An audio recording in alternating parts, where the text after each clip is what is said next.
This is the Alpakka controller, a controller exclusive to PC dedicated to FPS games without a second analog stick. So, how the hell does this work?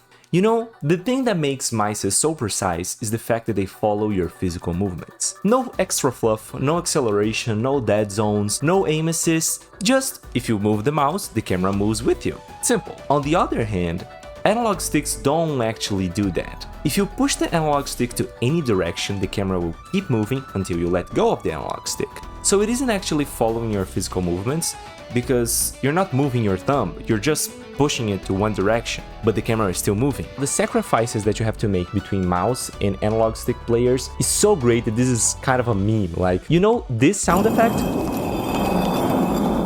The first comment on this video is this. Console players when they need to turn around because there's an enemy behind them, you know, because you're also sacrificing a lot of speed and precision. So you need aim assist, you need acceleration curves, you need a bunch of extra stuff to make analog sticks usable for aiming. Now, what if we put the thing that makes mice so precise on a controller? So check this out. This thing right here is a mouse pointer. Oh my God. Pretty cool, huh?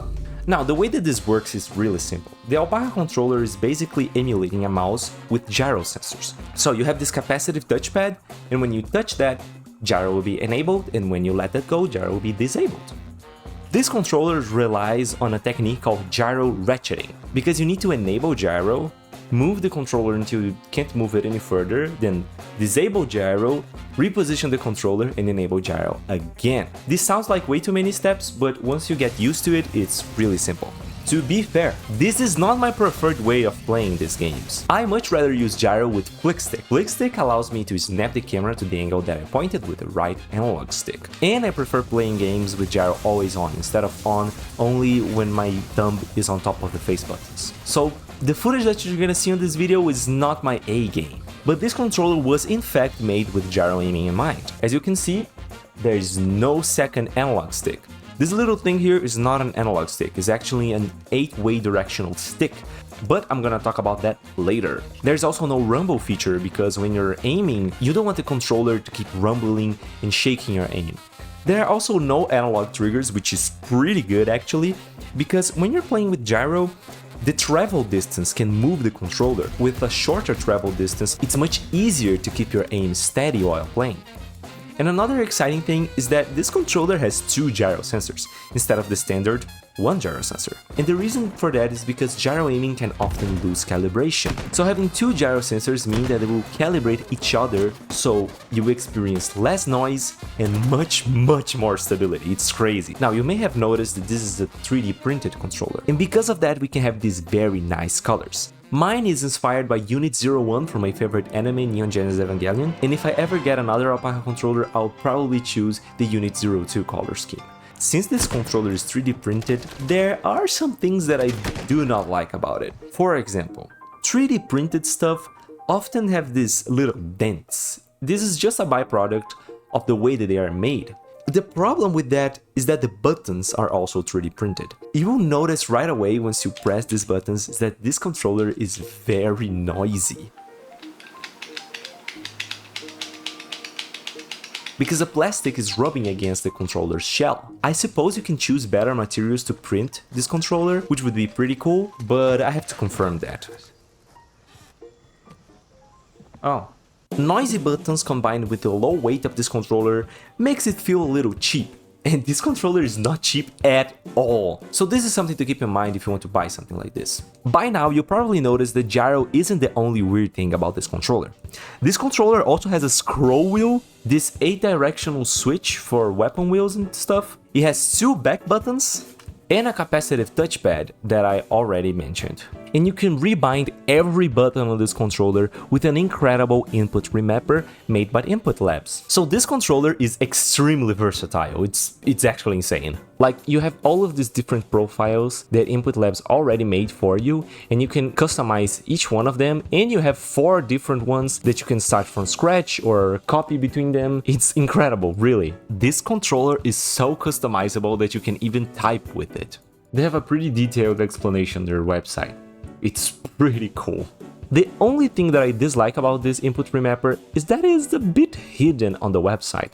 Like, this is the front page of the website, and for me to find the input remapper, I need to go to Devices, then Control App, and then click on the actual link for the Control App. Like, what the hell? This should be the first thing that you see once you open the site. Now, the decisions made with this controller start to make a lot more sense once you understand the Input Labs mission. Input Labs is the company that made this controller. Their mission is to guarantee your right to repair.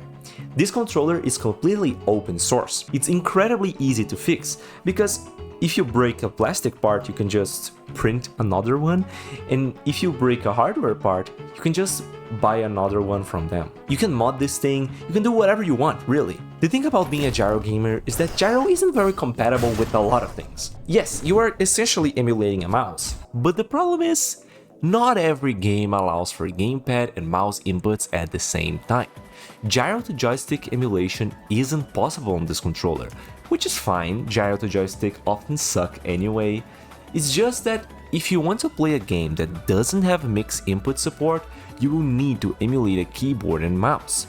You can easily do that with the default profiles, like FPS, WASD, and you can customize the layout to your heart's content. But even if the game supports mixed inputs, you may have to deal with flickering button prompts and a bunch of annoying stuff. The good thing is that this controller is compatible with every PC game, and you don't have to rely on any other input remapper, like Steam or Rewast. If it is a game, and it is in fact running in your PC, you can most likely play with this controller, even on games that do not have gamepad support, like Valorant for example.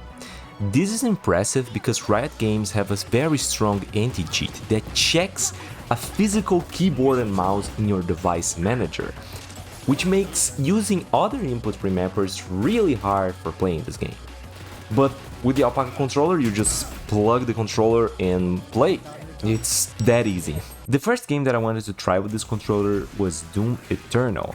Doom Eternal wasn't really designed with the weapon wheel in mind, so we have this 8-directional switch on the controller, which is perfectly for replacing the weapon wheel. The thing is, when I try to play the game like this, I didn't want the capacitive touchpad to activate gyro, because like I said, I prefer to play with gyro always on. So I set the R3 button to disable gyro. The thing is, when I flicked the 8-directional switch, that was also triggering the gyro disable button. As you can see on the screen, the footage is a bit rough. Like, I'm not bringing my A game, I'm not doing the cool shots that I do with DualSense, for example. But that's because I was just trying to figure it out how this thing actually works. But you can see that yes, quick switching on this game is possible with the Alpakka controller, which is awesome, and you don't even see the weapon wheel at any point. Next, I tried playing Monster Hunter World in anticipation of Monster Hunter Wilds. Monster Hunter World and Monster Hunter Wilds both have mixed inputs, and one thing that I realized is that the scroll wheel on this controller feels awesome. I mean, on these games you only need to use the scroll wheel to change the item that you're going to consume, but it was so precise. I could just scroll the wheel really fast and it would instantly be on the item that I wanted, you know, it's awesome. I also wanted to try CSGO with the scroll wheel because I know some people like to jump with the scroll wheel and do bunny hops with that, but I don't really play CSGO or any other Source games to learn how to do that just for this video, but I will assume that it is possible, although I haven't tried it yet. I also tried a racing game called Parking Garage Rally Circuit. It's really fun. The thing is, as you can see from the footage, I was also having a little bit of trouble with this game because I needed to turn the controller just a bit too much, you know? But it was fun, it was registering my inputs. An interesting thing about playing racing games with the Alpakka controller is that, like I said, you do not have analog triggers. So the way that you control the throttle of the vehicle is with the analog stick. And honestly, this feels pretty good. I believe that the 8-directional switch can be used like a gear change. I'm not sure if that would work because I'm not that familiar with racing games, but there are a couple videos made by Input Labs of them playing Dirt Rally, if I'm not mistaken, and Forza Horizon. And it's really impressive, they are doing some sick drifts on those videos. Lastly, I wanted to compare the Alpakka controller and the DualSense. You see, overall, my scores in input labs were a bit lower with the Alpakka controller, but don't let my skill issue fool you. This controller is still pretty good. Switching between them on the fly made me realize some interesting things. For example, the pulling rate on the Alpakka controller is only 250 Hz, while the pulling rate on the DualSense is 500 Hz. The moment that I switched between them, I could immediately tell that the DualSense was a bit smoother. But though the DualSense was a bit smoother, the Alpakka controller was also more stable because of the lack of analog triggers and because of the dual gyro setup. The version of the controller that I have right here is the 0.97 version and not the 1.0. There are a couple of differences. First, this is wired only and the connection isn't using a USB-C. Also, there are no Hall effect sticks. I'm not really sure why. This controller is pretty expensive. You would think that Hall effect sticks would be a no-brainer, but I mean, you can mod this thing to oblivion, so I guess that's a non-issue.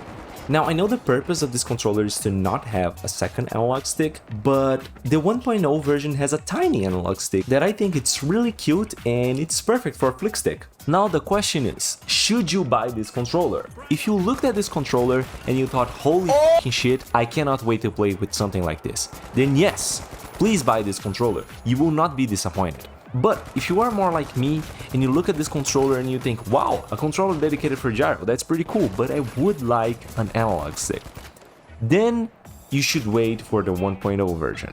That by the time this video releases is probably out anyway. But still, if you already have a controller that supports gyro like the DualSense or the DualShock 4, you're probably good with those for now. But if you have those controllers and you want an experience closer to the experience of the Alpakka, you can modify your controller with a simple conductive tape to extend the touch of your trackpads and use that to activate gyro. It's pretty cool and cheap and it offers you some of the main benefits of the Alpakka controller. You know, all of this made me really excited to test the 1.0 version.